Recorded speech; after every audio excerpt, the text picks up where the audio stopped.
Yeah, man, I like that, man. I'm Yeah, down. man. All right, we are live.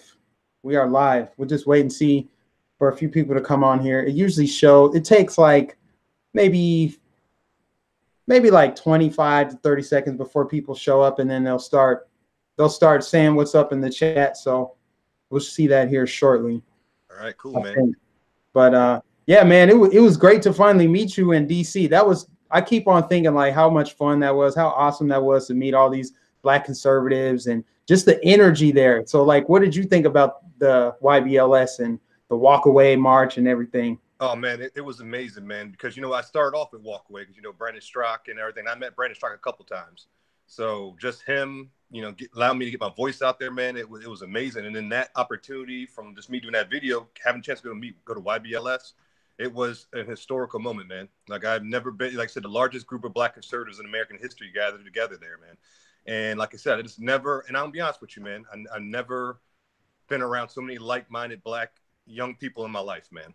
And it was like, yo, you didn't have to cover up. You didn't have to, oh man, I talk, slang and what am I slang? Nah, nothing. Just be yourself. And people are right there with you, man. And people 15, 14, 16 years old, man, that were just sharp. And I'm like, man, Yeah, okay. man. Yeah, man. The level of literacy, the elevated speak, that everyone was articulate. They just brought some intelligent ideas and conversation. I loved it, and I love that video that you posted. That's why I commented on it. Well, it looks Yeah. like we got 21 people watching. So go ahead and introduce yourself, man. Okay, hello. Let me do my little introduction. Hello, hello, hello, hello out there. Is everybody favorite conservative in New York, Christopher Wright?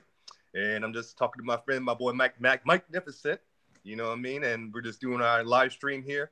If you want to check me out, you guys know conservative in New York in YouTube, Christopher Wright and Chris Wright on Facebook. I got two accounts because one's my backup. I keep getting banned on my main one, and then Conserve in New York is my Twitter. So just CONCSERV in New York.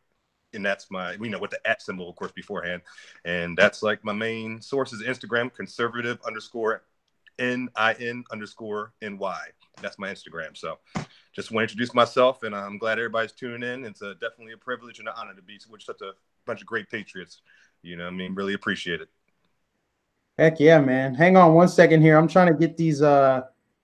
I want to be able to pull up the chat here, and I'm not seeing it on my screen yet. So if worst case scenario, I'll just do it from my phone. But hold on, let me check something out there. Hang on, guys, for you guys that are commenting.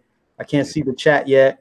Yeah, I'm working on my computer, guys. So my laptop's cutting on. It's an old laptop. I don't want y'all to see it. It's ancient. It's a dinosaur. So I'm waiting for mine to get going so I can see you guys what you're saying. Yeah, okay. We got Uber guy in the building. Uber Oh, guy's Uber watching. guy. What up, man? Let me see. See, I'm looking on my phone, man. So hold on. Let me just give people shout outs that are watching. EG Joey already with the super chat, $5. My Oh, guy appreciate it. Joey. We Appreciate it, got brother. PM in the building. We got Brent Jensen. We got Yankee Rebel. We got St. Andrew 65. We got Uncle Rich, Maurice Delk in the building. Oh, man. We got some folks in here, man. This That's this what is I'm saying, good. man. Some real patriots coming in there. Oh yeah, we got some Patriots in there. And yeah, so I don't want to delay anything. I'll just use my phone for the chats right now because I would love to see it from my computer, but it's just acting up. So we'll just do it from here. But yeah, man.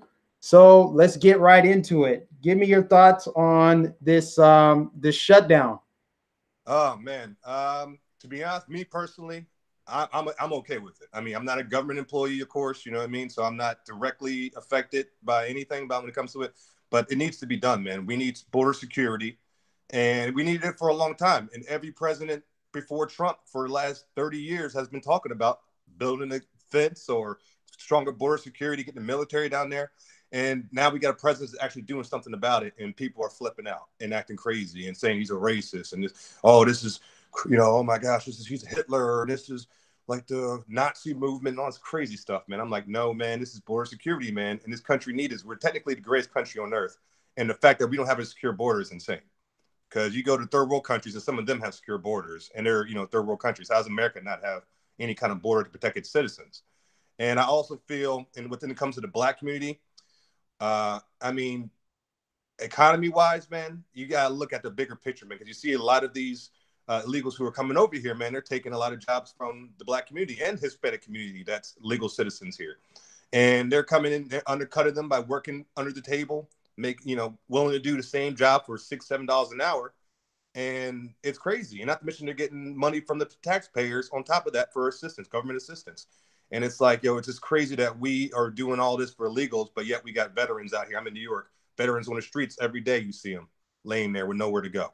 So it's like, how do we have our veterans struggling, and we're breaking our backs for legal immigrants to come here?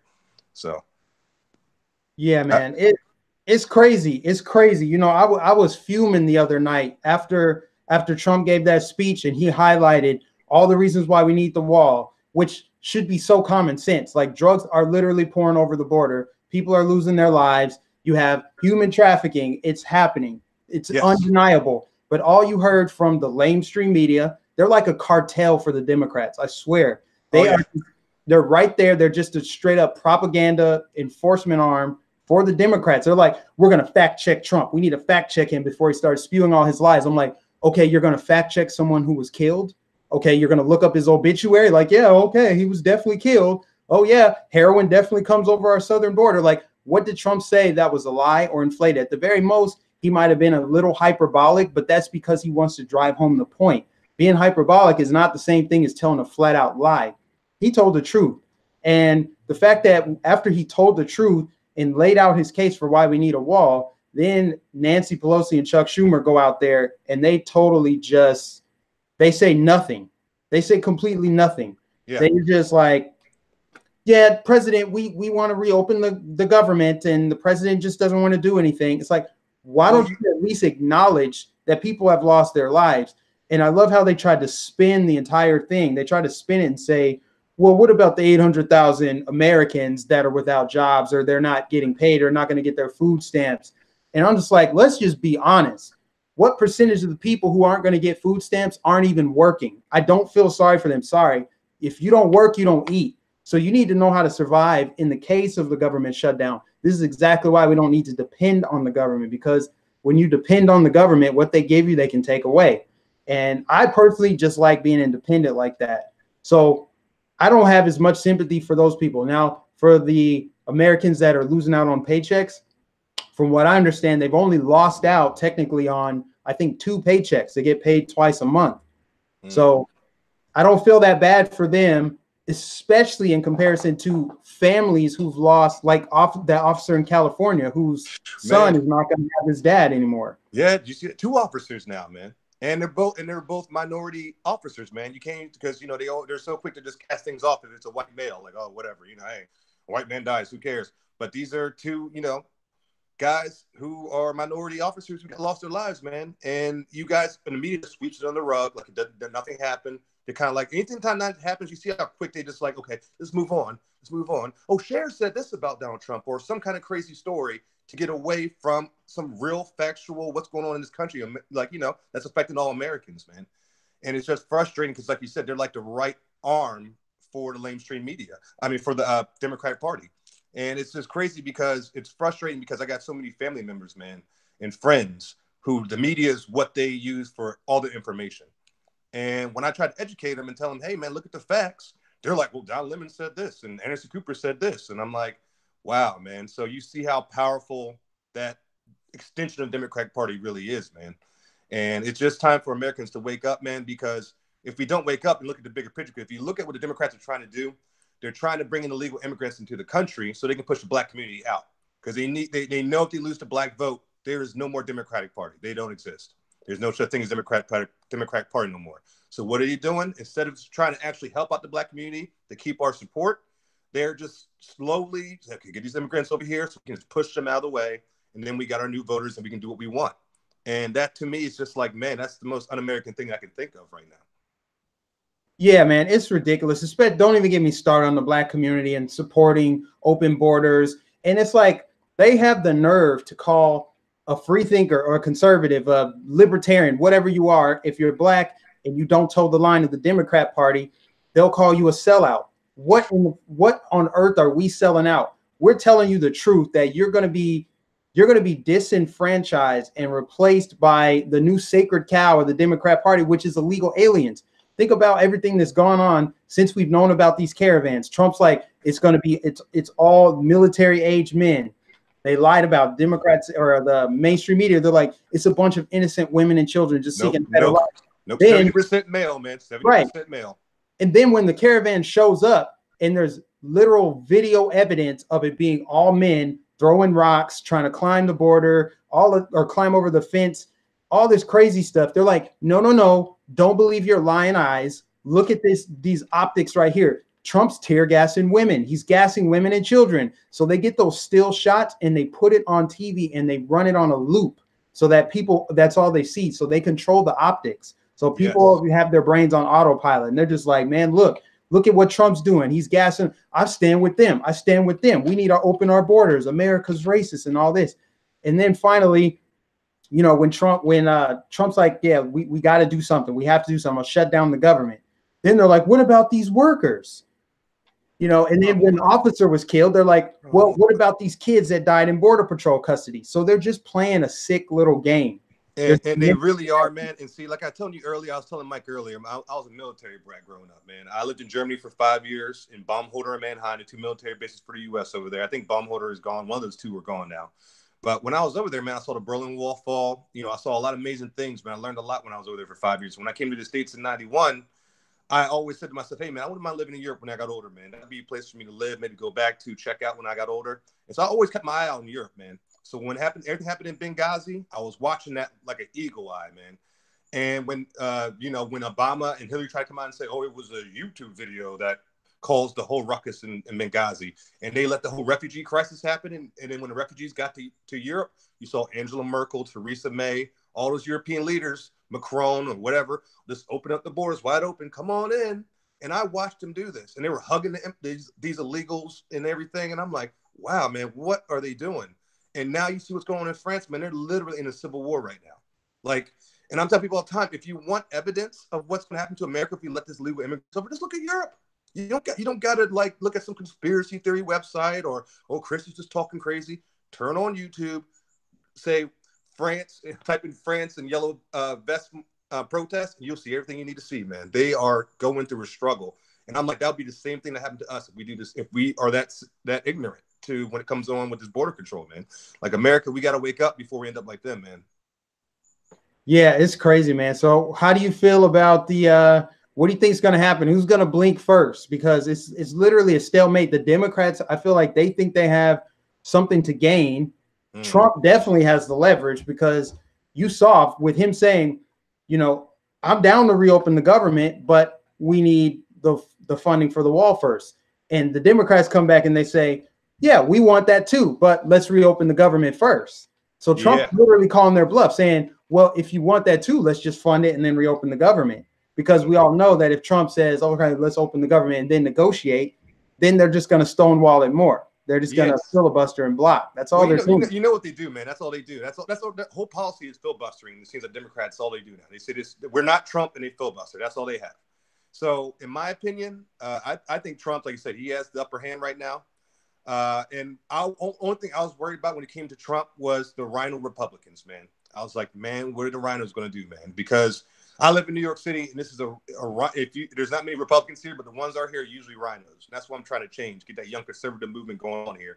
But when I saw Mitch McConnell come out and pretty much said he's not in the Senate, he's not going to take a bill without the wall, that was like a battery in my back right there, man. I was like, we need that. We need, like, you know, all Republicans need to be on the same boat when it comes to this, man. We don't need little, you know, like Paul Ryan's done in the past. We don't need them drifting over here and to the side and, well, you know, we can negotiate. No, we need you guys to stand firm with our president, you know, and you guys are Republicans, but you're the same party as him, man. So no better time than now, because if they, you know, if they don't get this done, man, it's going to be trouble for the Republicans. And I think Trump will still be okay, but it's going to hurt him a little bit too. So they need to get this wall, man. They need to get it done. And I like the idea that even the Democrats brought up with the metal barrier instead of concrete.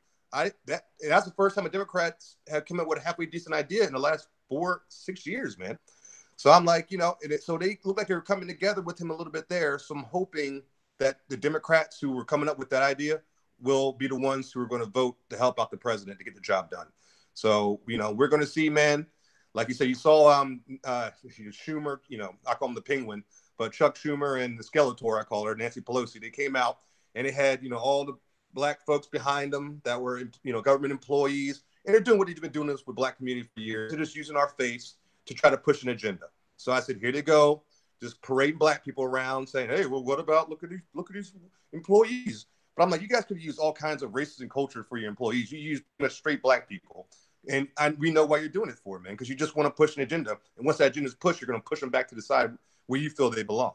So, you know, president's doing the right thing. He just needs to continue to stay firm. And I think that eventually the Democrats are going to cave in, man, if you ask me. Yeah, I think with his address, I think he hammered home exactly what it is. No matter who you are in this country, you at least can acknowledge that there is a crisis at the border. Whether or not you agree with the wall, you know that there's something going on. You know that people have lost their lives. It's impossible to ignore this. So with the Democrats trying to double down on their, you know, insulting people's intelligence, like, let's just show black people. Let's just show all these poor American citizens. People aren't fooled by that. They're not fooled by it. And as far as the Republicans, those rhinos and neocons that don't want to support Trump, I think they're learning their lesson with the midterms. Yes. All of those rhinos, all the people that were against Trump, they got voted out. Bro, I'm in New York, bro. We got, I said, the only place I think the blue wave smashed and crashed was in New York City. It smashed us hard, man. I think Republicans lost every congressional seat in New York City. But you know what? Like I told you earlier, guess what? New York is full of rhinos. And there were a lot of people coming out saying, oh, they were so afraid to come out and support a president. And there's a gentleman, Steve Saperstein, who I was working on his campaign. I was working up on his campaign until he just wouldn't come out and say he's a Trump supporter. And once he did that, I just stepped away, man. I'm like, if you cannot support the president, I can't support you, bro. And he was like, no, it's not like that. And then he got blown out. So I'm like, when are you guys going to learn, man? Like the people want this man in the White House. And that's who votes for congressmen, presidents, governors, or people, you know, not your ego. So it's time to step up, man.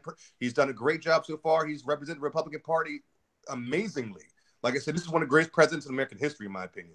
So I don't know why you wouldn't want to stand up with this guy, man, and fight. You know, it's just, but that just shows you how brainwashed the rhino mentality is, man. It's just almost as bad as liberalism, in my opinion. Yeah. Yeah. And that's exactly why we're so grateful to have Trump, because for the longest time, the Republicans that were in office, they were just controlled opposition to the Democrats. I really think that they were just making deals behind the scenes, like, all right, you give us welfare, we'll give you warfare, and let's just keep it like that. Yeah. We'll keep raising taxes. Well, you pretend like you're doing this, because everyone goes out there and talks a good game, but then when they get in office, they change their entire everything. Their entire talk track changes. One of the things that's so glaring right now, and I love it because I still have a lot of liberal friends on Instagram and Facebook, is I'm just putting everything that Democrats have said in the past. That is exactly what Trump is saying. I'm like, okay, so if it's racist, then you should be mad that Chuck Schumer said it in the past. If it's bad and xenophobic, you should be mad about Obama saying it. Okay, Obama put kids in cages. Obama separated families. So are you upset about children being separated, or do you hate President Trump? You got to pick one. You can't have both. You can't be like, oh, it was just Obama, but I hate Trump doing it. You can't do that. You either have to care about one or don't care about it at all. And that's what is so awesome about the internet, because there's so many videos of presidents in the past, whether it's Bill Clinton, Chuck Schumer, whoever, not just presidents, just people in the past acknowledging that there's a crisis at the border. And now that it's because it's coming out of Trump's mouth, everyone's outraged. And I'm just calling them out for being fake. It's not that you care. You have Trump derangement syndrome. You need to recognize your Trump derangement syndrome, snap out of it, turn the TV off, and turn your brain on. So many people in this country focus more of their attention on what they're being told and not what they're experiencing, right? You could turn on CNN. They could tell you it's pouring rain outside and people would get an umbrella. As soon as they walk outside, the sun is shining, because they put stock into what they're told, not what they're experiencing. And we just need to get back to that. We definitely do, man. And you know, they're a party of hypocrisy, man. That's what's so frustrating. You know what I mean? They say one thing and do another. And then when you point them out on what they're doing, they call you a Nazi or you're racist. And it's like, no, I'm just pointing out your BS, man. And it's time for for the country to wake up, man, and see the bigger picture, man. Like you said, man, I got family and friends I grew up with, man, that a lot of them, not a lot of them, quite a few I don't talk with anymore. And what was so frustrating with it, man, is they know me growing up. I always do my research. I never come out and say anything or fight for something without having a backup, without my information behind me saying, hey, here it is. So when I was coming out for Trump, I was seeing a lot of people just kind of like, well, CNN says this and MSNBC says this. And I'm like, are you going to listen to a dude, a male or a female in a suit, or, talking like a robot, reading off a teleprompter over me, when you guys know I'm always the one that's looking for truth, always facts, and I'm giving you evidence. Here's video evidence. Here's paper. Here's factual evidence. Here's paperwork. Here's everything you need to see. Here it is. And I just see them looking at me like sheeple, like, I don't know what to do now. They're short-circuiting, like, and it's like, just accept the truth, man. Like, it's not so hard to do. Use your brain, common sense, man. It's like, wow. And these people are some grown people, man. Like, some people I know are doctors, lawyers, people who are educated, and they are educated, school-wise, but they seem so ignorant when it comes to common sense, man. And it's just, that Trump derangement syndrome has exposed all of this, man. And it's crazy. And you see celebrities are the same way, man. You see some of these celebrities are losing their minds. And it's just like, wow, look what's going on in the country, man. Yeah, you know what? I think that when it comes to truth, I think truth is a value. I think you have to value the truth. Right? That's a good point, man. I like that. I value the truth. I am a truth seeker. I want to know what is what. That's one of my values. And you have a lot of people who don't value the truth at all. They would prefer to be told a beautiful lie than hear the ugly truth. And Donald Trump tells the ugly truth. I like that he's not polished. I don't want a president. From now on, I do not want a president that talks like Obama. Yes. I'm glad you said that, man. Gosh, Obama was a silky smooth, slick talking politician. Remember when he sang like Marvin Gaye or somebody? He just did Al Green. He sung Al Green. Al Green. He sung Al Green. I'm like, and you see like black folks like, oh yeah, that's right. You hear the ladies' voices, ooh, in the background. I'm like, oh man. Yeah, and I'm just like, Obama was more of like a feminist female. He just had like beta male energy. He didn't have that like rugged, like toughness to him. No, Michelle was the alpha there. Michelle was the alpha in that relationship. You know what I mean? And if you come to New York City, you see a lot of females being the alpha and the males being the betas here. It's like, it's all over the place here. So you see the remnants of what it is, man. And what's so funny, people say, oh, I don't like the way Trump speaks. Why does he have to be so brash? I'm like, I'm in New York, man. I tell you what, a lot of New Yorkers, man, who are native New Yorkers moved out of here a long time ago. It's mostly been taken over by California hipsters taking over New York. But when I run into those New Yorkers, man, who are born and raised and they're 50 plus, guess what they sound like? They sound just like Donald Trump. Brash in your face, but they keep it real with you 24/7. Here it is, the truth. Boom. And I'm like you said, give me the truth straight up and brash, then a lie that's smooth and just, oh, look at the way he said it. Now, forget all that, man. Like, I can handle the truth, man. And like I said, I've done sales most of my life, man. And I tell people all the time, Donald Trump reminds me of a sales manager that comes into office once a year during the holidays, right? And all the salesmen, they're talking to each other, talking about how they can run the company and how they're the best salesmen. And you're like, yo, why is this guy run? I should be running it. And then when he comes in that one time a year, he walks in the room, he works the entire room and walks out. And everybody's looking at each other like, dang, that's why he's the boss. And that, to me, is what Trump represents, man. And it's like, you hate it or love it, man. But that's why he's the boss, because he gets the job done. And it's what he's been doing so far, man. He's the only president in my life, in my entire life, that what he rallied on and in his campaign, and I watched his rising campaigns, because I didn't just go support Trump. I was supporting Dr. Ben Carson first. And then when the media lied on Dr. Ben Carson about West Point, then Trump stepped up and crushed the media. So I watched Trump. So I watched his rallies, what he said, his rallies, and what he said like resonated with me. So when I was like, okay, I like what he has to say. And then when he became president, he fulfilled what he said. And I'm like, I didn't think that was possible, to be honest with you. Call me crazy. You know what I mean? My grandparents might remember a time with JFK or whatever, that presidents did that, but I've never seen a president stick to his word like Donald Trump has. And they're trying to make him Hitler for doing it. And I'm like, that's insane to me. Like the one guy who actually sticks to his word, you guys are telling me he's a Nazi. And it's like, come on, man, give me a break. I'm not going to fall for that easy. Sorry. Right. Yeah. Again, going back to having truth is a value. I was watching, I'm not gonna lie, I was watching a World War II documentary yesterday just because I'm a nerd. I like to do that. I do too, man. I love history, man. Yeah, and I was, I was learning like, all right, what exactly was Hitler up to leading up to, World War II and the territory he took over, and learning about Mussolini. And I didn't know Japan, they were some gangsters in World War II. Japan Ooh. was doing work, but everyone was focused on Hitler. But anyway, like Hitler wanted to take over the world.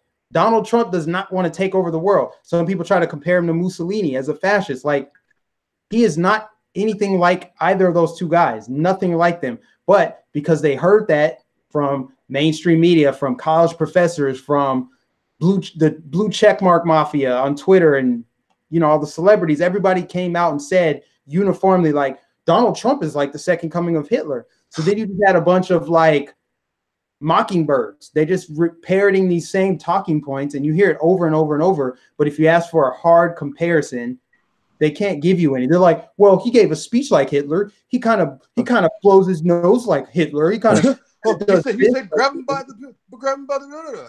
That whole thing. They always go back to that. That's like their main one. They go all the way back to. It's like, you guys use these little comments he made in the past and say, oh yeah, he's like Hitler because of that one little comment. I'm like, Hitler put people in a concentration camp, put them in ovens. That he didn't say nothing when he was doing that. He just did it. It was pure action, and I'm attacking. I'm coming after you. I'm like, Trump has made no policies since he's been president that's hurt women, that's hurt black people, that's hurt minorities, Latinos, nothing. And I remember before he ran, trust me, I'm in New York, bro. You would think an atom bomb went off the next day, November 10th, 2016. People were dead. The only time I heard New York that quiet in my life. And people, when you would finally start talking, they were saying, oh my gosh, it's over. I'm a woman, and he's going to take away the right to abort my baby. And I have no more control over my womb. And I'm like, shut up. And I was just like, we'll see. And I was like, and everybody was looking at me like, you're crazy. I can't believe you're supporting him. He's going to destroy the world. And as time went by and months went by, years went by, nothing's happened. And they're just still like just trying to stick to some BS rhetoric, man, and make things up. And it's like, you guys need to be adults eventually and come to the conclusion that you were just wrong and accept it. You know what I mean? A lot of these liberals, they can't accept when they're wrong, man. Like I tell people all the time, when I was a Democrat, I voted for Obama. I campaigned for Obama in Georgia in 2008. I went door to door for the man, got over 500 votes for the man. And what happened with me is me and my best friend, we got an argument in his kitchen in front of his whole family about he was a conservative. He became conservative before me. So he was trying to get me to become conservative as well. And we got this huge argument in front of his whole family, man, because we were both best friends. We're passionate about it. We weren't going to fight. But you know how as we argue with a good friend, his passion comes out. And, after it was all said and done, I said, look, let's let history prove who's right. Let's leave it at that. And I sat back and I let time go by. And as time went by, I saw that he was right and I was wrong. So I called him like a man. I say, hey, look, man, remember the argument? He said, of course, it's cool. I'm past that. I'm like, nah, man, I'm calling to bring that up because I wanted to apologize. I'm a conservative now. I saw that, you were right. History's proving you right. And I think as a man, that's just the right thing to do. You know what I mean? Like if you're a man and you're wrong, just admit you're wrong and move on. You learn something. That's good. You know what I mean? Don't double down and be just crazy hard-headed and just say more ignorant statements because you're going to end up looking really foolish at the end of the day. And that's a lot of these liberals are doing, is looking really foolish instead of being adults, just admitting you're wrong, man, and just moving on. Like, it's okay. Yeah, it's going to be fine. It's going to be fine. We've all been in a situation where we thought we were right and we were wrong. You have to swallow your pride. I can't even tell you how many people have unfollowed me. Friends from Minnesota when I lived there, childhood friends, they unfollowed me because I posted videos and pictures of the Holy Messiah, Obama, saying the exact same words that Trump is saying, having the exact same stances. They're like, I don't like it. I don't want to deal with it. I need to live in my echo chamber where everything is bad because it's Trump. But when they realize that Obama said the same thing, it's like, okay, I guess I'm being fake because I'm not mad at Obama for saying it. I just don't like Donald Trump. I'd rather than just be like, I don't like Trump, than pretend to care and virtue signal about children being separated and all these things. Oh my gosh. And all these rappers talking about, look how he talks about women. I'm like, weren't you guys just talking about the B word and hoes and, twerk it and, all this, we all know what rappers talk about. You know what I mean? I still listen to rap music.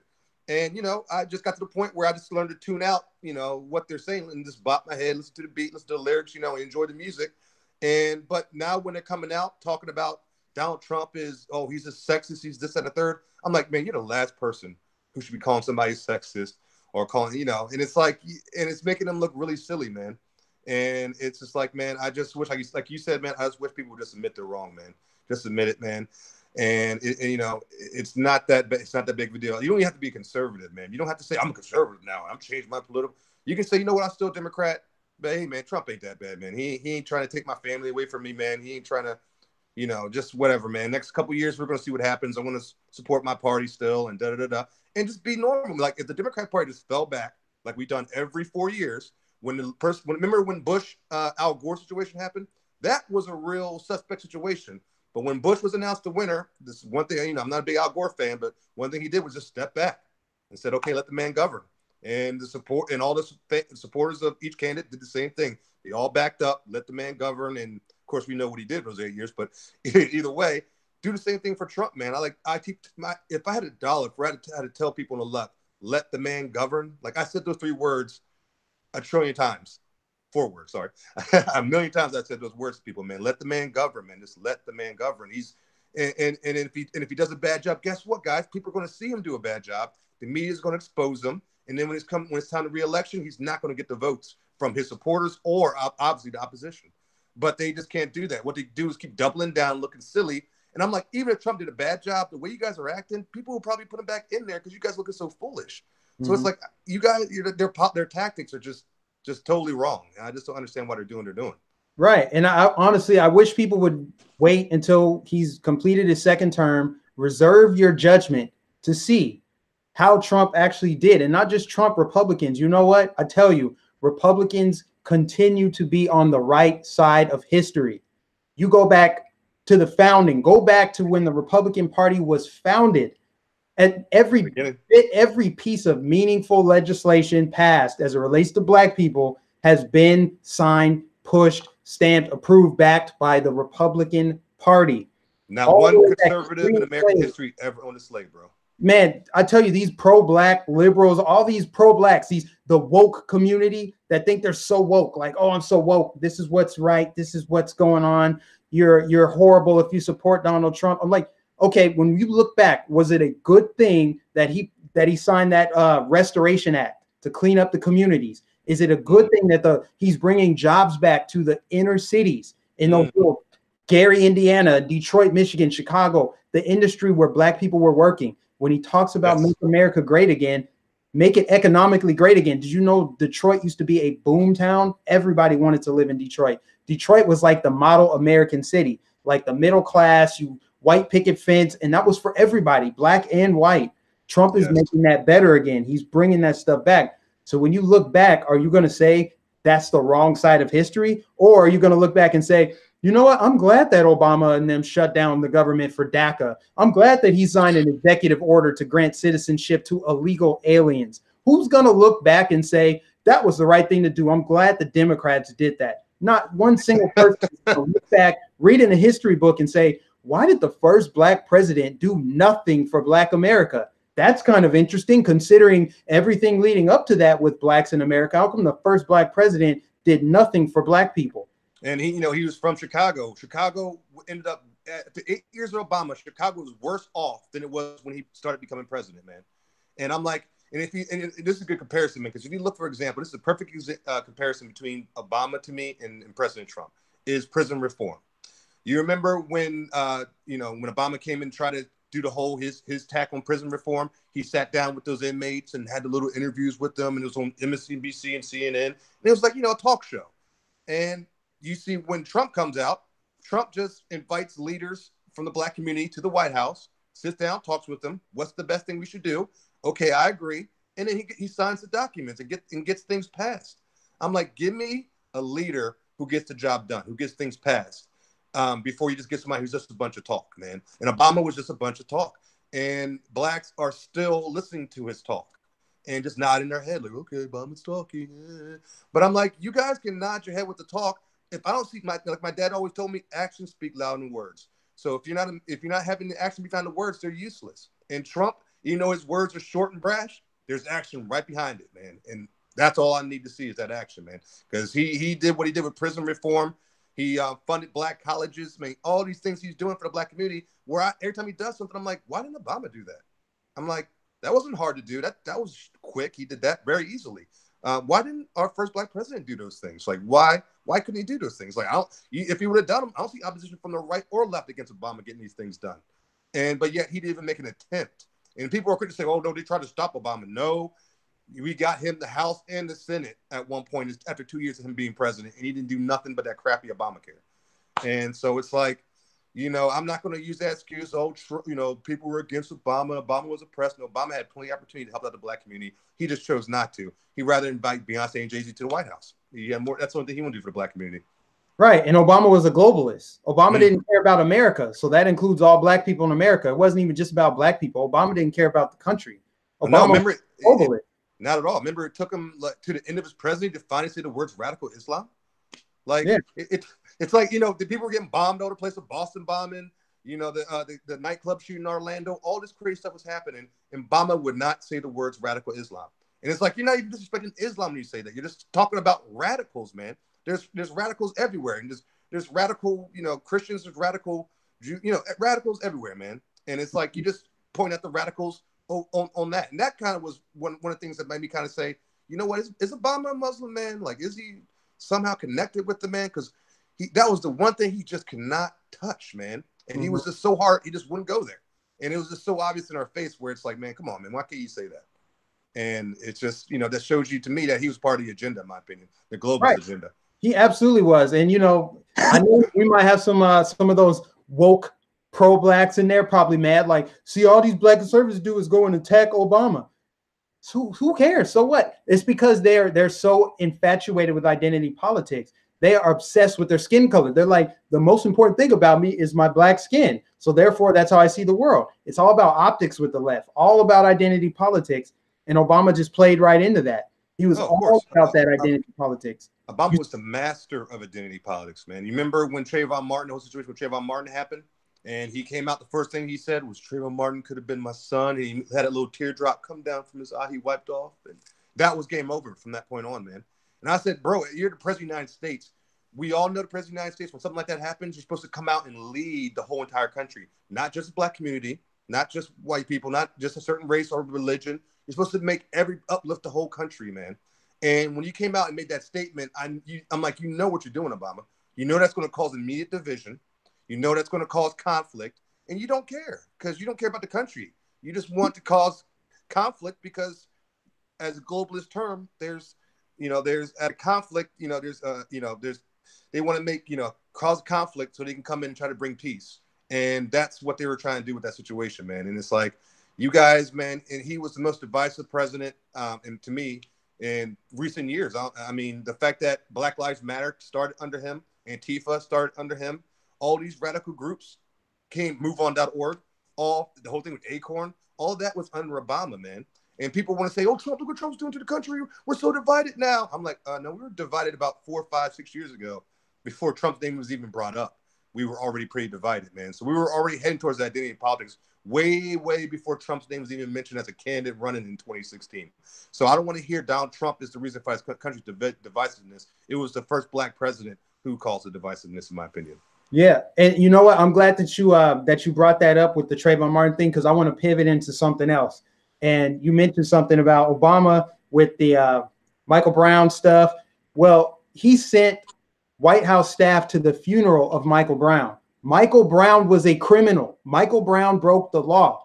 And in the black community, you have like criminals that are celebrated. They will call Ben Carson a porch monkey, but then celebrate T.I. and Charlemagne, all these other just uneducated, unintelligent, just horrible garbage humans. That's what we have. And with this shooting in Houston, why is it that, the little girl that got shot, Jasmine Barnes, I think is her last name. May she rest in peace. Man, rest in peace. Oh my gosh. So I actually made a pre-recorded video about this, but I didn't upload it because I didn't like the way it turned out. But the way that this little girl was used as a pawn, they stood on her grave before she was even laid to rest. Why? All because they thought the suspect was white. If they had known that the suspect who killed her was black from the very beginning, it would not have circulated out of the Houston media market. Every single one of you watching this knows that. Everyone in America knows that. They only care about black lives if it's a white person that took it. If it's a black person, you can't even criticize it, because if you're white and you bring up crime statistics about black on black crime, you're racist. If you're black and bring it up, You're an Uncle Tom. Let's call it what it is. I'm so tired of the fakeness. They propped up this story and sensationalized it and fanned the flames of the hysteria. They had these race pimps, Sean King, everybody on TV. I was about to go there, man. I was about to go there. I was about to go give there. me your thoughts on that, because I'm still fuming about it, man. Because they didn't care about this girl. This is my problem with the black community on the left, right? Sean King was the main person, the leader of that stampede on stomping this young black girl's grave. And I tell black people all the time, your leader is a white man. You know, a Black Lives Matter. You know, and they're so quick to point out Trump just that, the third. I'm like, you guys are letting a white guy who's claiming to be black, you know, his birth certificate says both his parents were white, lead the black community in attacking, you know, this whole, you know, not attacking Jasmine, but attacking, you know, the white community on top of this girl's grave. And I'm like, can't you guys see you're being used? You're puppets, man. You're puppets. We've always been puppets for Democratic Party. Like I said, you're like me, man. I can tell you love your history, man. If you look at the history of the Democratic Party, man, they lynched us. We were slaves. They hung us. They did all kinds of segregation. All of this was Democrats, man. And we got to the point where they knew they couldn't cause a genocide with the black community, with Planned Parenthood and you know, lynching and all the KKK and all that they brought in. So they said, you know what, we got to get the black vote because we're not going to be a party anymore if we don't have it. So then they switched up their style. So instead of pushing the black father out of the house by just grabbing him off the slave ship and physically removing him, they used the government and the welfare system to tell the black woman, hey, if you get rid of the man in your house, we'll give you some more money. And she, you know, and then that's how they got rid of the father that way. So it's a mental game more than physical now, but it's the same outcome. The black father is gone. And I try to tell black people all the time, wake up and see what they're doing to us, man. Look how they're using us. And it's like, but, you know, when you tell black person that, you get a lot of, you know, I like the ones, and I like, this is why I like Gen Z, because Gen Z is always listening usually. And they'll just sit there and be like, okay, you're older than me. I want to hear what you guys say. You're an adult. And I'm like, and they listen. And when they listen, they're like, okay, I don't care really argue with that because they don't have a dog in the fight. But when you talk with a lot of these leftists, man, as soon as you start hitting the nail in the coffin, you know, they start flipping out. They're like, you seem like short circuiting almost, like a robot. Like, don't talk, stop. I hate this, Trump's racist. And it's like, what are you doing right now? Calm down. Listen to what I have to say. You know, come to a adult conclusion once I'm finished, and then we'll go from there. But they can't handle it, man. And it's just like, and it's just so frustrating seeing what they did with this young lady's death, man. And the people that were doing it were the same people that are so quick to call Trump racist. And it's just unfortunate, man. And I just wish the black community would see the bigger picture and understand that they used us back in the 1700s and using us now, man. And it's just, you know, wake up, man, wake up. Yeah, man. I mean, it really sours my mood to really talk about it because now that we know that the suspect was black, they're going to forget that little girl's name. They don't care. They don't care. Let's call it what it is. They don't care. They don't give a damn. In fact, there's probably, unfortunately, a black girl getting killed right now from some drive-by shooting. But because the shooters aren't white, it's not going to get story. It's not going to get coverage. Nothing's going to happen. They don't care. And all they want to do is destroy the community. Yeah, you're right. Like Obama hooked up so many black people to the teat of the government. Like, here, suck on this, get your welfare. Obama free cell phones. Record black welfare under Obama, because it's all about expanding that state power. And they've been controlling our cities. It's like, I don't understand why people continue to demand the chains of their own enslavement, the mental enslavement. They're like, I'm voting Democrat. I don't care. I'm black. I'm voting Democrat. But it's like, have you seen Cleveland? Have you seen Chicago? Have you seen some of these? Baltimore, where I'm from, man. Baltimore, man. Memphis, East Oakland, North Las Vegas. It's not even just like all black cities. I lived in Minneapolis. They have a whole section of the city that whatever those boroughs, those little areas up there, horrible, dilapidated housing, like vacant lots, drugstore, liquor store combinations on every corner. You know, drive-by shootings every weekend. You go to the south part of Minneapolis, it's clean, it's nice, it's got restaurants, it's well kept, it's got more buses, and it's got the light rail over there. Man, it's by design. And then you have Democrats running those cities for decades. And guess what, man? And if you look at it deeper, man, if you look at places like Baltimore and East New York and, you know, the Chicago, if you look at who's run, not only they ran by Democrats, but they're ran by black Democrats. I tell people all the time, the only thing worse than a Democrat is a black Democrat. They will be the first to knock our people off the map for a little bit extra money. Maxine Waters, for example, you know, living in her Hollywood mansion in the hills, you know what I mean, with her gated gates all around her home, protected her border around her house, you know, and she'd be the first one to, during the LA riots, she's the first one coming out yelling and acting a fool, getting black people all riled up. And while they were in the streets getting shot and beaten up, you know, getting beat up by the police and getting felonies and all that and ruining their life, look where she's at now, still making that money. And that's the same thing to Al Sharptons of the world, the Jesse Jacksons of the world. That's what they're all about, man, because they have nothing if the black people are uplifted and doing well for themselves. They lose their whole, you know, victim mentality, you know, policy they push. That's all they have is that, man. So there's blacks out there that actually get money off other blacks not being successful. I mean, and I think LeBron James is the new pusher of that, in my opinion, to keep it real with you. He's the new one coming out there, like, you know, telling blacks they're slaves that they play in the NFL and all that. And, you know, and I grew up with Michael Jordan. Michael Jordan was a person that when they questioned him, you know, how do you be like Mike? He would say, hey, work hard, eat right, go to school, do the right thing, don't break the law. You know, just telling you how, you know, the best way he could, how to be like him. And LeBron, hey, how to be like you, LeBron? Well, you can't, you know, we're slaves. And, you know, the white man owns the NFL. And da-da-da. So he's trying to get blacks' mentality to get them angry, to go out in the streets, do something stupid, mess up their lives for the rest of their life so he can still be king. That's what I think LeBron's all about. A lot of these black leaders are about. They're about their personal, all about themselves, uplifting themselves instead of their community. Yep, we call them poverty pimps. That's exactly what they are. You go see Sheila Jackson's 5th Ward in Houston or Maxine Waters' 43rd Congressional District. You know, they want to just keep blacks in this fear. They use fear vibration to control the way blacks think. And then you can manipulate them. Obviously, you get them upset. And then what if what Sean King and them did caused riots in Houston over this little girl? How many black people would have gone to jail? How many more black people could have been killed?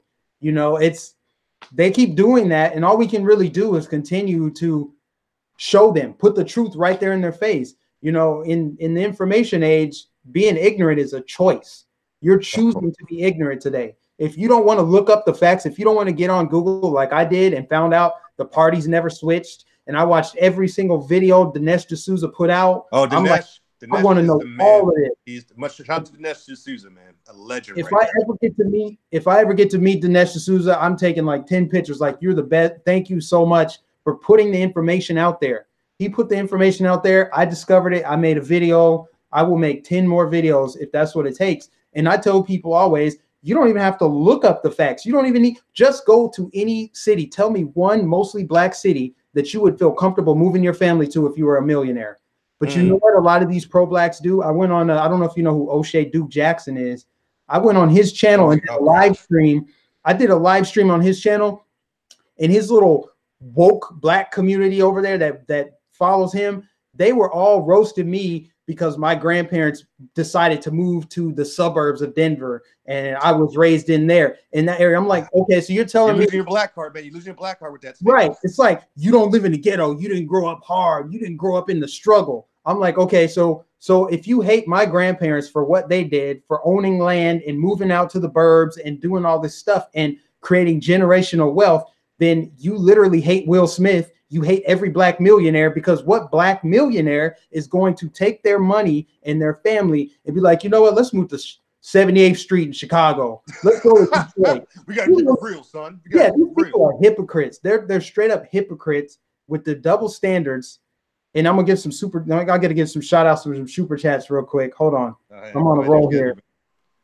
Maya Queen, thank you for the super chat. And Valencia Hargrave, thank you so much for the super chat. Sorry I can't read all the chats, guys, because there's something wrong with my computer here, but I appreciate you guys that are communicating in the chat and giving me super chats. But definitely, man, I gotta learn how to super chat, man. I can't super chat. You know, I haven't been monetized. I've been in review for about 6 months now. They won't pass me through monetization on YouTube because I'm a black conservative, pretty much. They hope, I guess they're hoping that, you know, they don't monetize me, and since I won't get any money, that I'll just give up since I'm a black man and I don't get no money. So why am I you know, he'll give up. If you don't get money, he'll leave. And I'm like, it's never been about the money. It's been about the message. Right. And you guys aren't going to stop me from presenting the message. You don't have to give me a dime from me. I'm making good money on my own personal life. I don't need a dime from YouTube. So, but it just shows you, man, like I tell you all the time, I never dealt with racism in this country until I said I was conservative. That's the first time in my life I've been called all kinds of crazy names by both black and white people, that I've been threatened, that, you know, all kinds of crazy stuff, man. And it's like, growing up as when I was a Democrat, I always been into politics, man. I remember growing up and I'll talk to older, white people or whatever that were Republicans. And when we would get into debates and they'll ask me, well, what party? I said, oh, so they're like, I say Democrat. They'll give me like a little smile or whatever. But they'll always say, hey, man, I like the fact that you're a young man and you're into politics and you're thinking for yourself like that. Hopefully you get a little older. You might be a conservative. You might be conservative minded. But I like the fact so I always look back at that. And I say, maybe when I was a Democrat and I thought the Republicans, man, they respected me. But now that I'm conservative, Democrats, no respect for me at all. No respect. And it's like, wow, but they're the party of progressiveness. And the Republicans, I've been telling my whole life, are the racist, evil white people. But they are open right now. Conservatives are open. I'm sure open arms to welcome me into the party. They're, thank you, welcome, old, young, middle-aged, welcome. Yes, Chris, please run for Senate, run for Congress, please. We love your message. I'm like, wow, my whole entire life I've been taught these were the evil people, and yet they're the ones who have been good. They're being good to me. They've always been good to me. Even when I was a Democrat, they were good to me. So I'm sorry, I won't fall for the the evil white man rhetoric. You know what I mean? That's BS, man. Yeah, don't fall for the okie doke, man. It's a lot of the times on my channel, I say the truth is stranger than fiction. I don't just say it because it sounds cool or it's a catchphrase. I literally mean the truth is stranger than fiction. How is it that I've met at least 1,000 Trump supporters, and I probably had more than that who have messaged me? I get fan mail every day from people from all parts of the country that's like, I've been a lifelong Republican. I'm so happy to see Black Americans waking up. We don't have any problems with you. You're welcome at my house anytime. Come through Texas, whatever. People don't you love that, man? Don't you love me see that? And I'm like, are you kidding me? It gives me that much more energy and passion to continue this fight for truth, because I'm tired of being lied to. I'm tired of people trying to sell me my own oppression. I'm tired of these so-called pro-blacks telling me I can't support the president. I can't rock an American flag t-shirt. And they're just so authoritarian, and they think that they're God's gift to the earth, and they get to dictate orders, and they get to say, here's who you have permission to support. I'm like, get out of my face. You don't run anything around here. I will speak my mind, and the truth is going to come out, and it's going to come out in your face. And you really don't have a choice. You got to deal with it. So that's what you're going to get more of with me in 2019 and 2020 is I'm going to like quadruple down on the truth and just continue to put it out there. I'm going to every single Trump rally in the southeastern United States, because that's like driving distance for me, right? But I'm going to go to these Trump rallies and I'm going to be like, hey, I'm live streaming. I'm taking pictures with people. I'm saying, where are the white supremacists? Where's the KKK? Where's the neo-Nazis? They're propping it all up in the mainstream media. Don't get me wrong. There's definitely some racists and KKK and neo-Nazis out there. Of course. But they have no political power. They have no economic power. They have no cultural influence. So why are we propping them up and normalizing them? And why are we using it? Why is the left using it as a straw man to attack the Republican Party? That's what they do. You see what they did with the midterm results? They're like, look at all these progressives. We got women. They're wearing hijabs. They're so young. They're progressive. We love everybody. And look over there. Look at all those white Republicans. Obviously, it's because they're racist. That's a straw man argument. Yes, because it is. It truly is. White people, they're racist. It's like, yeah, don't get me wrong. We need more black and brown in there, not to play identity politics, but to destroy their argument and their narrative. So I love that someone like Leo Dunson and Brandon Tatum are running for office. And people have told me, Mike, you need to run for office. But I'm like, if I run for office, I can't say what I just said. I can't say stuff like that and get elected. I got to follow somewhat. And that's what I'm going through right now, man, because they're talking about wanting me to run against Ocasio-Cortez in the next election. And I said, for one, if I did that, man, I guarantee you I'll bring the trust me, the cameras will come. I'm not gonna be like the candidate that ran against Anthony Pappas, who, older guy, he just kind of sat there and let her win. Trust me, there will be people paying attention to me, but it's New York City. If you look at the actual numbers of it, man, even if I crush her in debate, they're still gonna vote for her because she's a minority woman. And that's all they need, and they're gonna be like, okay, well, she's a Democrat, she's a minority, and she's a woman. And Chris is black, but he's a conservative. And that's all they're going to care about here in New York City. And I don't really have a chance. So I'm like, why am I going to put my time and effort to try and just be, a politician and have to follow a certain line and stay in that line when I can just have freedom of speech and say what I want to say right now? And so what I'm doing, and a quick shout out as well, is I'm doing a movement here in New York called a Conservative Republican Alliance, CRA-NY. And I'm just setting up a conservative group here of young conservatives, and, because we got people like Rob Smith here, the ex-Marine who, young black man did an amazing speech at the Metropolitan Republican Club last week. I want to get people like him on board, man. My boy Vish Burra, all these great young black conservatives, man. And not just black, just young conservatives in general, man. Because I got, young people who are Jewish, who are white, who are Asian, Latino. They're all ready to get on board, man. And I just want to show the country conservatism isn't some old white people living in the hills of Tennessee. They are all kinds of people, young, old, white, all races, all genders. And because I see them all the time. I see them every day. I see these different people. But yet the media will never put their camera on those people because that destroys their narrative. And that's, as you know, they're always trying to do with us is shut us down in some way, shape, or form because we destroy the whole narrative as soon as we start talking. Oh yeah. We blow up the narrative. I've figured out my strategy for doing that. When Trump came down here for he had a rally in Fort Myers, which is like 2 hours south of me. I went to that rally, man, and I live streamed all of that on Facebook. It reached 500,000 people. Wow. Blew up the narrative because I'm like, look at all of these cool patriots. There were Asians for Trump signs. There were all that. I'm like, you'll never see this on CNN. And I'm like, make this go viral. And that's exactly what it did. That's what I'm going to keep doing. I told people, like, I am going to literally go to a rally let me go in the middle of Tennessee or the middle of Mississippi. Let me go where that is, because I guarantee you it's going to be a bunch of patriots. There's going to be black people there. There's going to be Asians. There'll be Hispanics, Latinos, women, you name it. It doesn't matter. But the Democrat Party has so effectively conditioned the black mind and the Latino mind to believe that freedom, low taxes, liberty, Second Amendment, those are white people values. That literally makes no sense. It's so retarded to say that. But you got to understand, like, people have been programmed, like legit programmed. The reason why you wouldn't be able to beat Alexandria Ocasio-Cortez is, like, what do you think the average IQ is of the people that are supporting her? I mean, she's spouting all these utopian ideas. She believes that we can be more like Sweden and Norway and Finland. She thinks that she's basically Bernie Sanders, but younger. She's stupid stuff that these countries are socialist. They're not. They're mixed economies. They have a lower corporate tax rate than we do. Yeah. They have a lower corporate tax rate than we do. And they have no defense budget. There's a lot of things that she says, like, everything's going to be free. Housing is a human right. Healthcare is a human right. But because she got that degree and she can spin some words, she just word salad. She says whatever sounds good. But in reality, her ideas suck and they're stupid. And she's like a bird brain. Oh, no, she seriously for her. is. What are they thinking? No, it's New York City, bro. In New York City, all they see in New York City is they don't even hear words. They just see, image. She's a woman. She's a minority. Like, it's like who has the most. It's like identity points. Like, okay, I'm a black man. I'm gay. So it's like you're going higher and higher on their identity chart, and she is like, all the way up there with the crazy with those identities, man. So she's so far up there that she can say, hey, I like chicken, and people are like, okay, all right, you got my vote. I mean, I just look at who you are, and who cares what you say. And she didn't have, when I interviewed her candidate, because I heard everybody talking about her. Oh, can she win?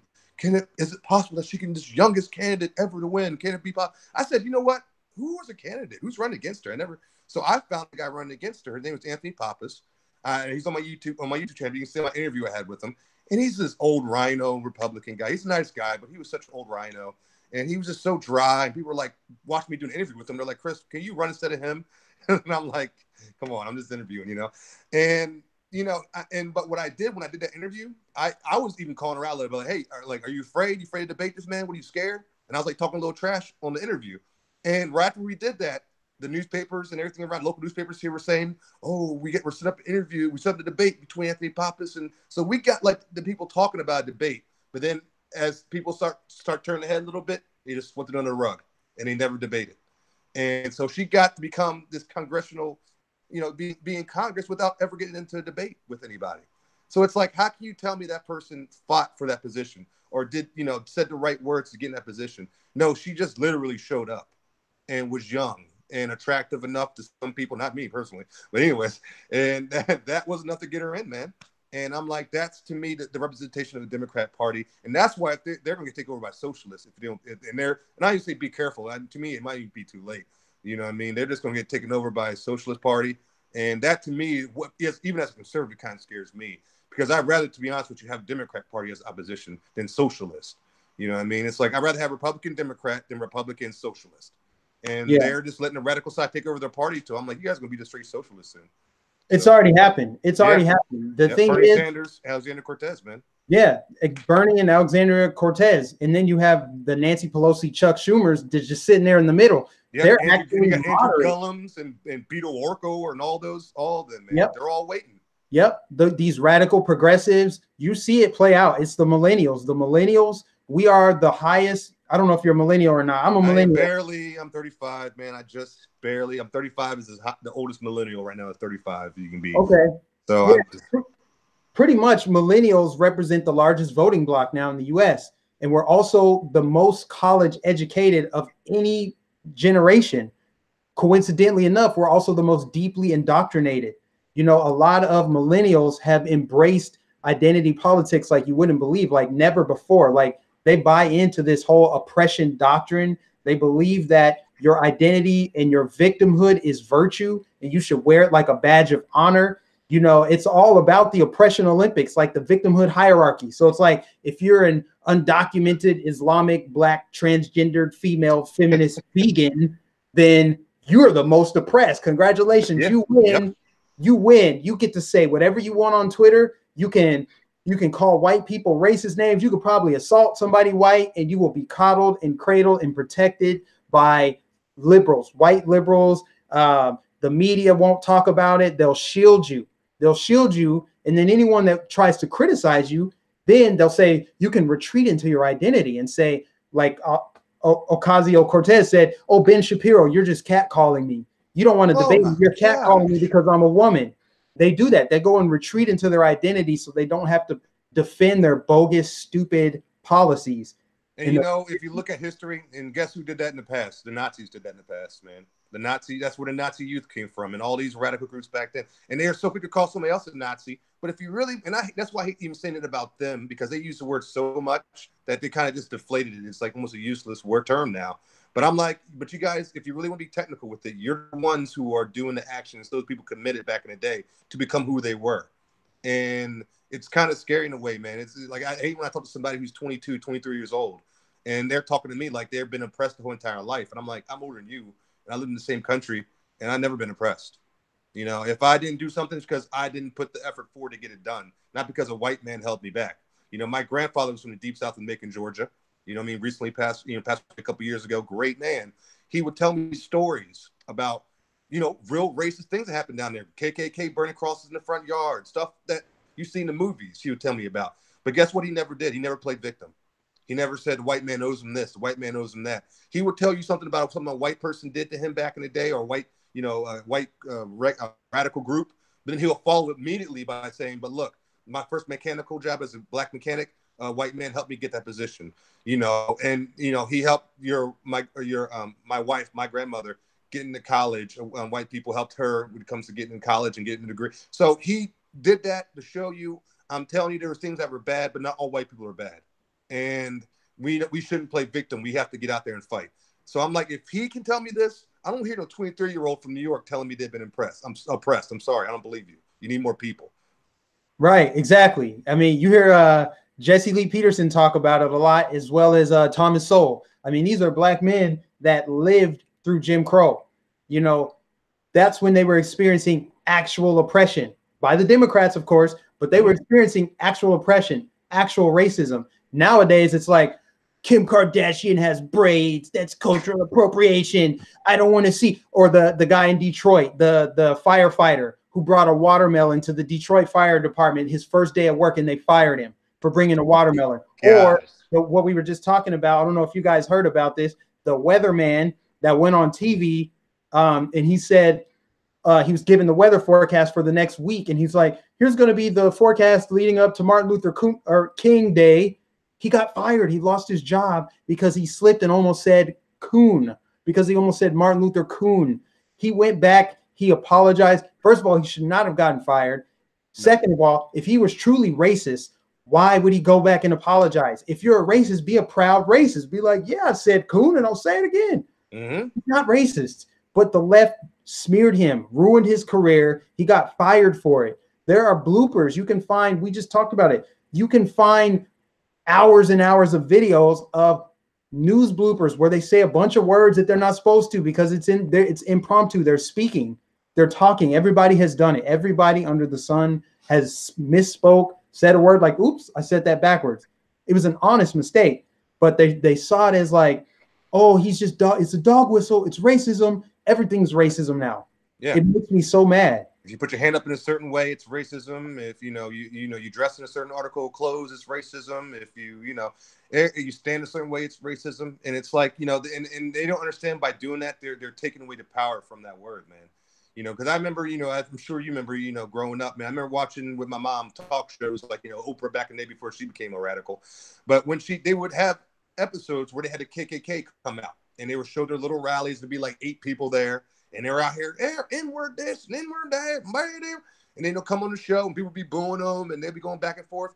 But guess what? They showed it on TV. Once the show was over, everybody forgot about that. They might talk about it at work a little bit, but moved on. And they weren't going after white people the next day and saying, white people are out to get us. They just moved. It was just, a little dumb, little small 0.01% of the nation was acting dumb like that. And everybody knew that, so we moved on.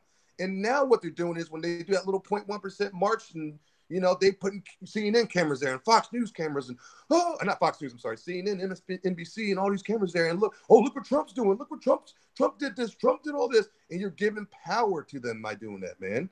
And while you're giving power to them by doing that, you keep saying racist this, racist that, and you're giving less power to the word. So that's how you actually start white supremacy, by doing what you're doing. And but you guys act like you're so against it, but you guys are the ones who are promoting it in a way. So it's like, I don't understand it, man. I don't get it. And especially when you got people like Hillary Clinton who said, hot sauce in a purse, all black men look the same. Black men are super predators. And I'm Uncle Tom because I don't vote for. I tell black people all the time, they try to debate me and call me Uncle Tom for supporting Trump. I'm like, would it have been black for me if I would have voted for the person with the woman who had a hot sauce in her purse? Would I have been black if I would have voted for the woman who said I look like all other black men? Would I have been black if I would have voted for the person who called me a super predator? Would I have been would I have been a good little black boy? And I talk like that. And they're like, well, and they always do the same thing. This is what you do with liberal. You corner them like that. And then they say, well, I didn't even vote. I'm independent. Oh, yeah, you're independent. You were Mr. Hardcore Liberal at first. And then when I schooled you about the history of your party and about your leadership right now, then you come out and say you're independent. So it's, which is another weakness to me, because our black ancestors died for us to vote. So you're saying you didn't vote is just as weak as saying you're a liberal, in my opinion. So it's like, and to me, the only way you stand your 2 feet as a black man's country right now is to support conservatism. And that's what I'm doing, man. Right. And there's no true independence. Let's call it what it is, man. The black people that say they're independents, they vote Democrat. And they vote Democrat, and they don't bash Democrats either. I'm telling people, if you are true independent and you're out here bashing Trump all the time, next day you be bashing Democrats just as hard. But I see you bashing Trump. Don't say nothing about Democrats. So how's that independent? Seems like you're leaning on one side to me. Yeah, and I get tired of people try to shame me all the time. I'm like, okay, who do I have your permission to support? Who do I have your permission to support? I'm sorry, I didn't know that I needed your permission to rock the American flag, to have a Trump flag on my wall. I did not know I was put on earth to ask you permission to do what I want to do. I don't have an authority figure. I don't answer to anybody. You got that right. Clear. And then they usually don't have a response for it because, like, he's not wrong. I hate what he's saying, but he's not wrong. I don't answer to you. So, and that's one thing when I said I went on O'Shea's channel, this is why they got so mad, because I respect you for doing that, bro. When you said O'Shea's name, I was like, whoa, you know. Oh yeah, that's the Lion's Den, man. You right in there, boy. Yeah, and like they do those Sunday Rumble shows, and ABL goes on there, and he crushes them. They cannot hang with that dude at all. They can hang with my him, dude, man. ABL, I did a quick little live video with him at YBLS, man, because he was one of the first guys on YouTube doing his thing, man, and I always respect him for doing that, man. ABL is, he's one, like I said, he's one of the original warriors out there fighting, man, and Larry Elder to me was is the old man. When I saw Larry Elder at YBLS, man, I told him something, man, that made him laugh. I finally got to, we were a little line to speak with him, and when I got to my turn, I said, I'm gonna be honest with you, Larry. When I was a little kid, I used to listen to you, and I thought you were like the super Uncle Tom. And then I got older and I started thinking more conservatively myself. And your voice became like the, Super Uncle Tom to resonating with me and then helping me with my growth. And, I went to go shake his hand. He said, man, come on, brother, bring it in, man. He hugged me. And I could tell it really it meant something to him for me saying that. But I was just keeping it real, man. I'm like, I give him respect, man, because he was fighting for Black conservatism back when some people out there didn't even think it existed. It was just impossible. But he's been out there, trooper from day one, man.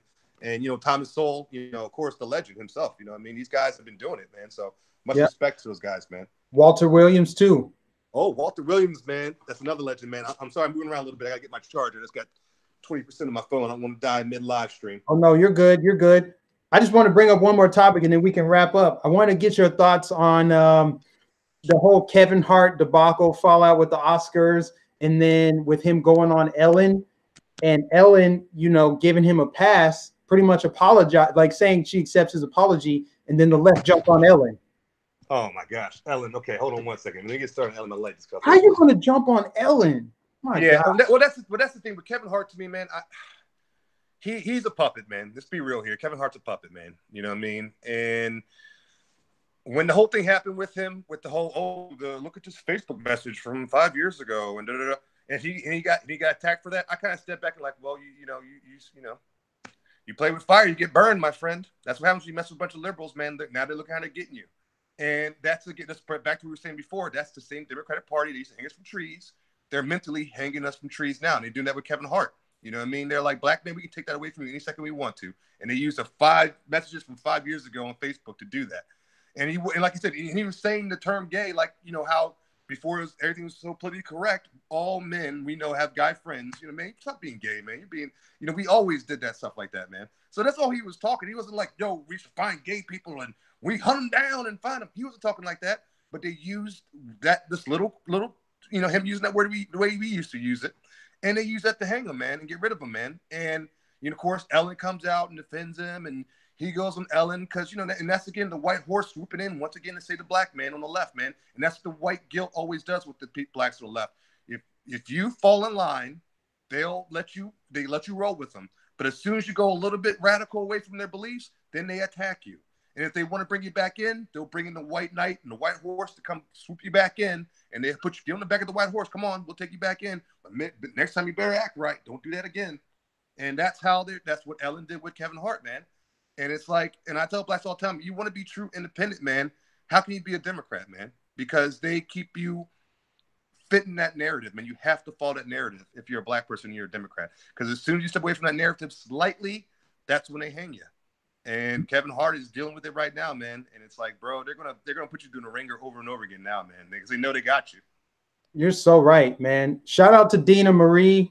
Dina, for the super chat, thank you. She said, excellent surprise guest, Mike. Excellent show and live stream. You guys better type in conservative in NY right now and subscribe to this man. If you're not, we got to get him up there. We got to get all the black conservatives need 100,000 subscribers, because that's how the message can just. We need megaphones, pretty much. We all need megaphones. I want to have the same platform as Snoop Dogg without all the ignorance and stupidity and rap music. I just want to be able to reach as many people as Snoop Dogg, so then I can counter his stupid statements. You mentioned what's going on with Ellen and everything like that. Culture, that's a bad culture that we have. We have a bad culture. You can't even say the word culture without cult. And that's what the left is. It's a cult. I think, bro, if you tiptoe off that liberal thought plantation, they will lynch you. They will rake you over the coals. You will be nailed to the cross. And that's what happened to Kevin Hart. And you know what? I don't really feel bad for him, because for a while, Kevin Hart tried to stay out of Trump bashing. That's pretty much your. And I respected him when he did that at first. I respected him when he did that. And you saw when he went to that award ceremony what he did. Yep, exactly. That's just what I was going to mention is Kevin Hart. He wanted to stay out, but you know what? The left, they're putting pressure on him, just like they put pressure on Jimmy Fallon. Jimmy Fallon wasn't saying anything about Trump. And now Jimmy Fallon's taking shots at Trump because they're like, hey, man, you're going to do this. You're going to do this. That is like your entry pass is you have to bash Trump. You got to get a standing ovation like Robert De Niro. F Trump. You got to say something like that to get a standing ovation so they know that you're one of them. And then if you're not, they'll rake you over the They're coals. Kanye West you. They're Kanye West you. Shout to Kanye, by the way. Kanye's a real man. Shout to Kanye for standing up for yourself, brother. Yep. And talk about he's still going to perform with the MAGA hat on. Yep. And, you know, so that. Yep. And when Kanye did that, I said to myself, "Thank you, Kanye. We needed that kind of voice to come out for the Black conservative movement and conservatism in general." You know, Yep. and so when he did it, and he stood up, even when they attacked him, he still stood up. I respected him, man. And you know, things got a little hectic, so we stepped back for a minute, but then he came right back and said, "Hey, I'm back again, man." So, Yep. you know, we need more celebrities like Kanye to step up and not back down. You know what I mean? John Voight, an actor who lost his whole Hollywood career once he came out and supported Trump. He's still James Woods, another one. You know, man, we need people like that, celebrities like that, this just with backbone, man. This is America. We're the country of backbone. And we turned to such pansies and wimps, man. And it happened in the 8 years of Obama, but you know, we're showing people we still got fight in us, man. That's why I love living here, man. Mm-hmm. And you know, when I say that we're on the right side of history, I literally mean that. I believe this is divine. I think it's a God's plan type deal, because you notice anybody that comes out and attacks Trump, they get some kind of karma. You talk about Alec Baldwin. Alec Baldwin was making jokes about Trump, and then what happened? Alec Baldwin gets an assault charge. Michael Avenatti, same thing. What happened to Stormy Daniels? Same thing. Kevin Hart, you got some karma there. Daz Dillinger talking about go mess up Kanye, beat him up. You know, he pretty much put a hit on Kanye West. He just got busted in Atlanta with a bunch of weed, felony charges. So he could be spending a lot of time. You got busted in a conservative Bible Belt state with weed. That's what I'm talking about. Might as well be crack. If you step up on Trump, if you criticize Trump, if you're going hard at Trump, you're making death threats to conservatives, karma. Hey, shout to Sarah Silverman, by the way. She got her show canceled today. The one when she bashed Trump on Hulu, it got canceled. Who did? The Sarah Silverman, or the comedian, that female comedian. That she's a Jewish woman who's a comedian, and you know you got to think pretty hard, because she's not very popular. I thought she was kind of funny when she just came out, because she was before the political correctness, but when we got all PC, she went on the Trump bashing tour, and she got her own show on Hulu, and it got canceled today because after one season, because all it was Trump bashing. So nobody wants to hear that nonsense no more, man. Take that somewhere else. Exactly, man. Exactly. Well, appreciate you coming on, man. This was great. We have great chemistry, man. It's good having you on. We definitely do, brother, man. I really enjoyed this. By the way, guys, it's my first time doing a live stream like this, man. Nificent is an awesome dude, man. I've been watching this guy for a minute, and when he offered me the opportunity to do this, man, I didn't hesitate, man. And I just wanted to thank him for just bringing me on, and so we can just really get our voices heard, man. I really appreciate it. Yeah, man, definitely. Let people know where they can find you. I put your channel in the chat so people should be able to find you. It's also in the description, but tell people where they can find you at. All right. Like real quick, conservative in New York, and that's IN, not N. Didn't do the whole, little quick abbreviations. Actually spelled out. Conservative in New York is my YouTube. You can find me on Instagram in conservative_IN_NY. You can find me on Facebook under my full name, Chris Wright. And I have Christopher Wright as well. I have two profiles, and they're not fake. They're both real. I just have to have a backup because they banned my main account for 30 days every other day. So I got to have a backup just to talk on Facebook. And you can find me on Twitter at conserv, CONSERVINNY. So you can find me anywhere there, man. And also my fan page on Facebook is Right is Right. So it's my last name, Wright, WRIGHT is RIGHT. And that's my fan page on Facebook if you want to reach me on there. So anyway there, man, you guys can contact me. I'm always here speaking the truth, man, like my boy Mike Nificent here. Just trying to spread the truth out here, brother. So please come out here and support us, man. We're just trying to do the right thing. Heck yeah, man. And I'll make sure to put your all your information in the links in the description so that people can go back and watch it. And shout out to everybody that super chatted. Thanks everybody that super chatted.